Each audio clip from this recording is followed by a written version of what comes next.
Kalau seandainya wasiatnya tersebut adalah maksiat, maka tidak boleh kita untuk merealisasikannya, kita laksanakan.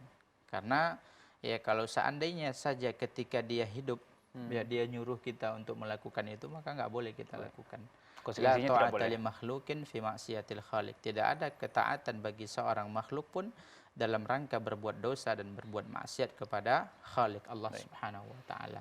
Bagaimana sikapnya? Ya sebagaimana dia katakan tadi, kalau dia tersebut dia katakan ibu ini mengatakan dia tidak menginginkan perdebatan, maka silahkan sampaikan dengan baik. Tidak perlu berdebat bersetegang urat, sampaikan kepada keluarga ya bahwasanya ini tidak diperbolehkan, sampaikan dengan arif dan bijaksana, ya dengan lemah lembut tanpa ada kesan untuk memaksa, apalagi untuk ya memaksakan pendapat kita, ya.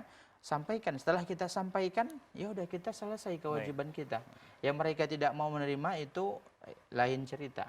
Ya karena tugas kita hanyalah memberikan nasihat, menyampaikan dengan baik dan benar, dengan hikmah wal mau'izal hasanah.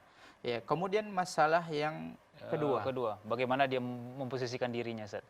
Iya, tentunya pertama selama tidak ada masalah, artinya dia tidak ada tidak ada hubungan apa-apa, itu kita berusaha untuk tetap bersikap normal kepada temannya tadi. Ya, kepada istri dari seorang pria, kepada istri tadi, kepada temannya tadi, ya, yang merupakan istri orang yang pernah menginginkan dia.